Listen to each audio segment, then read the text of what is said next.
The whole question of prostate cancer is it has been described as a silent killer if you don't actually address it early enough.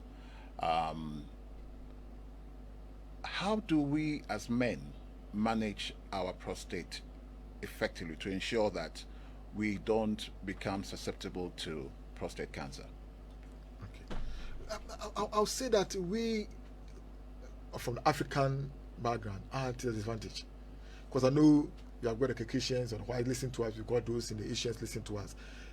For the Asians and the Caucasians, the chances of getting prostate cancer is a bit on the low side. Why is that?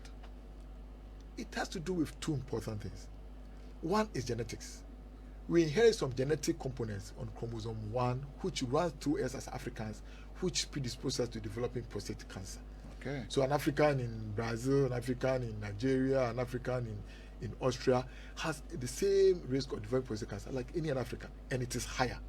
Right. In fact, a work that was done here in Kolebule by Professor Yabua found out that the prevalence of prostate cancer in the community is about 7%. So out of every 100 men in Ghana or in Accra, Greater Accra, 7 of them was having prostate cancer in various stages. So we are at a disadvantage first. So in other words, what I'm trying to point out is that screening, approaching for it to be assessed is extremely important. So after 40 years, definitely 45 years, every year you need to get closer for us to assess you by the prostate-specific antigen PSA and a rectal examination. If you realize that they are very, very good, we may ask you to come every 2 years or even every 3 years, depending on what you have. So screening is extremely important. You ask again, why is it that we Africans are at a disadvantage?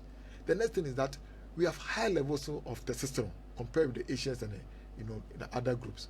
So you realize that we do the 100 meters, we do all the things that have got energy because Sure. we have got it. In the same way, the little prostate cancer that is appears on the scene, we keep it to multiply quickly, and then it causes a problem.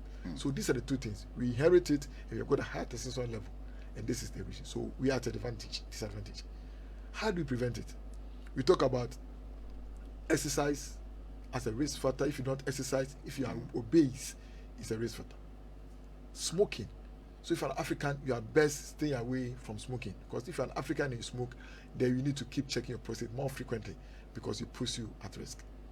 If there's a family history of prostate cancer, then you want to watch it because it runs in the family. Here we are, as an African, you have got one gene running in you, and then as a family, it means that a second gene also running. So you've got about 2 motorways running. Then you are and they can collide. Very good. Then you have to keep your okay. That. Okay, good. Then you also want to talk about fat diet, as we said. Then you must stay away from the meat and the chicken.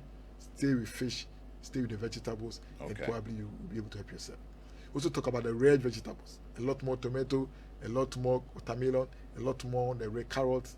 Then that can be very, very helpful. So these are the things that an African can do to be able to help, protect the prostate to a point in time.